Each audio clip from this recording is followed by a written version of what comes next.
Oi, pessoal, sejam muito bem-vindos a mais uma análise. Bom, vamos direto ao ponto, porque hoje a gente vai mergulhar a fundo na matemática real da criação de riqueza global ao longo prazo. Sabe, muitas vezes o mundo dos investimentos parece ser movido a pura intuição ou preferência pessoal, mas quando a gente fala em construir aquele patrimônio robusto que vai sustentar o nosso futuro, a abordagem precisa ser cirúrgica, estritamente objetiva. Alcançar verdadeira independência financeira não é só sobre escolher bons ativos, viu? É também sobre colocar esses ativos no ambiente jurídico e estrutural exato. É como montar um quebra-cabeça gigante onde pequenos ajustes geográficos mudam de verdade a trajetória do crescimento do nosso capital. Aí eu faço uma pergunta para vocês. Será que a sua estratégia atual está deixando dinheiro na mesa por causa de taxas invisíveis? É muito comum e até super compreensível a gente assumir que investir globalmente através do mercado tradicional lá dos Estados Unidos é sempre o caminho mais eficiente. Afinal, é o maior mercado financeiro do planeta. Só que a gente precisa colocar essa premissa à prova.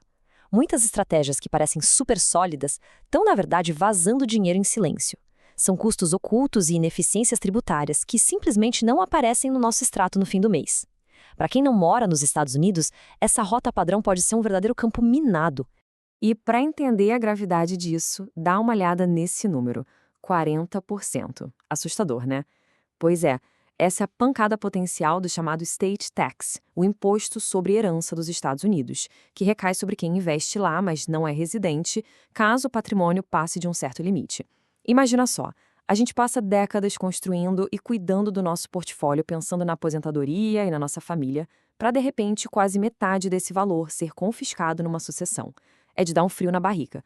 O problema aqui não é o rendimento que a ação ou o fundo está dando, mas sim a jurisdição onde esse dinheiro está guardado.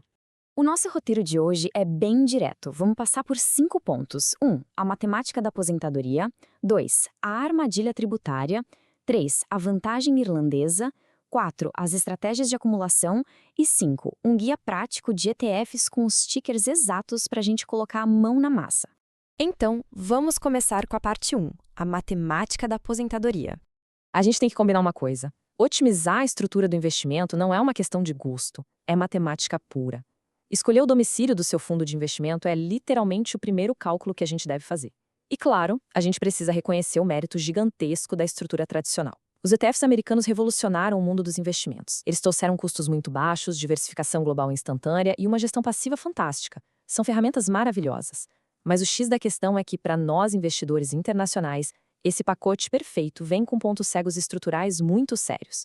Muitas vezes, aquela vantagem de ter uma taxa de administração super baixa acaba sendo totalmente devorada pelos custos jurisdicionais invisíveis no longo prazo. E isso já puxa a gente para a parte 2, a armadilha tributária. É aqui que a teoria esbarra no bolso. Quando a gente vai para a prática, o contraste é simplesmente brutal. O mercado dos Estados Unidos aplica uma mordida imediata de 30% sobre os dividendos pagos para quem investe direto lá. É 30% retido na fonte, um pedaço enorme da sua rentabilidade que evapora na hora. Agora, do outro lado, quando a gente usa a rota alternativa dos ETFs sediados na Irlanda, graças a acordos tributários bem específicos que eles têm, essa taxa despenca pela metade, indo para 15%. Matematicamente falando, recuperar e reinvestir esses 15% todos os anos, nossa, ao longo de 20, 30 anos, isso vira um abismo de diferença no tamanho do seu patrimônio lá na frente. E, sinceramente, pagar menos imposto em dividendo é só a ponta do iceberg. Lembra daquele imposto de 40% que falamos agora há pouco? O grande pulo do gato de tirar o seu patrimônio da jurisdição americana e ancorar tudo num ambiente irlandês é que isso literalmente zera o risco do estate tax na sucessão. É uma blindagem de patrimônio geracional fortíssima. O seu dinheiro fica seguro para cumprir o papel que ele tem que cumprir, sem aquela sombra constante de um confisco pesadíssimo e imprevisto. Vamos entender isso melhor na parte 3, a vantagem irlandesa. Optar pela estrutura irlandesa não é fazer nenhum tipo de malabarismo obscuro, tá? É só a evolução natural e inteligente do investimento passivo. As vantagens vão se somando num efeito bola de neve. Cortar os impostos sobre dividendos pela metade acelera o seu crescimento, certo? E zerar o risco do imposto sobre herança te dá paz de espírito. Tudo isso culmina no que a gente chama de capitalização com máxima eficiência fiscal. É o seu dinheiro trabalhando pesado por você, só que agora livre daquelas amarras de impostos gigantescos, o que prova de uma vez por todas por que essa rota tem que ser o centro de uma estratégia séria. O que nos leva à parte 4, estratégias de acumulação. Certo. Agora que a gente está no país certo para investir, a Irlanda, a gente precisa olhar para a mecânica interna dos fundos que vamos comprar. O conceito aqui é brilhante de tão simples. Os chamados ETFs de acumulação são estruturados de um jeito que pegam os dividendos que as empresas pagam e reinvestem isso dentro do próprio fundo, tudo no piloto automático. O dinheiro não cai na sua conta da corretora. Mas por que isso é bom? Porque a gente não aciona gatilhos tributários no nosso país de residência e nem paga taxa de corretagem extra para reinvestir. O capital não freia para pagar pedágio. Ele é injetado de volta na máquina no mesmo segundo, alavancando os juros compostos com uma precisão absurda. Só para a gente alinhar perfeitamente, enquanto você está na fase de crescimento, construindo o seu bolo, a acumulação é inquestionavelmente o melhor caminho.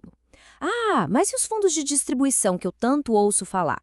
Fundos como o VWRD ou SWDA, que pingam o dividendo na conta, têm sim o seu lugar, mas eles são estrategicamente voltados para o futuro. Eles entram em cena na fase de usufruir do patrimônio, de viver de renda lá na aposentadoria. Enquanto a gente está na subida, a regra é muito simples: acumular, acumular e acumular. Agora a gente chega na parte 5, o guia prático de ETFs. Entender a teoria é ótimo, claro, mas a gente está aqui para gerar resultado, certo? Então, por onde começar? A gente tem o que eu chamo de caminho minimalista. Para quem quer ter o mundo inteiro na carteira com um fundo só e seguir a vida, o ticker VWRA é fantástico. Ele cobre mercados globais do mundo todo e cobra uma taxinha de administração de 0,22%. É a indicação perfeita para quem valoriza a simplicidade acima de tudo. Com uma única compra, você tem um portfólio super equilibrado, com acumulação automática diversificada em milhares de empresas e blindado na jurisdição correta. Agora, se você é do tipo que gosta de ajustar as peças e enxugar custo até o último centavo, o caminho otimizador é para você. Aqui a gente usa 2 fundos. O primeiro é o SWRD, que compra só empresas de países desenvolvidos cobrando uma taxa muito baixinha, de 0,12%. Aí a gente complementa ele com o IMI, que foca nos mercados emergentes, custando 0,18%. Você replica o mundo todo igual ao VWR, só que a taxa média global fica um pouquinho menor. Exige um pequeno trabalho manual para rebalancear os dois, mas na ponta do lápis é matematicamente mais barato. O mais legal desse mercado é que não falta flexibilidade, não importa o seu estilo. Sem pânico com essa sopa de letrinhas, tá? A evolução lógica é clara. Para o minimalista, vai de VWRA e acabou. Para o otimizador, a duplinha SWRD e IM. Mas digamos que você queira muito investir focando só nas grandes empresas americanas do S&P 500, mantendo essa estrutura segura da Irlanda. Sem problemas. A gente tem fundos de alta liquidez como o CSPX e até o SPXS, que entregam menor custo do mercado. Impressionante 0,05% ao ano. O cardápio inteiro está aí, prontinho na estrutura de acomodação e eficiência fiscal. Mas no fundo, a verdade é uma só. De nada serve toda essa matemática linda se ela ficar só na planilha. Tem uma citação direta da nossa fonte que resume tudo. O mais importante é começar. Sério, ficar buscando pelo em ovo, analisando milésimos de diferença em taxas e não apertar o botão de investir é a maior armadilha de todas. O tempo que você fica de fora do mercado é infinitamente mais caro do que qualquer taxa. A teoria dá um norte, mas agir e executar o plano é o que constrói patrimônio de verdade.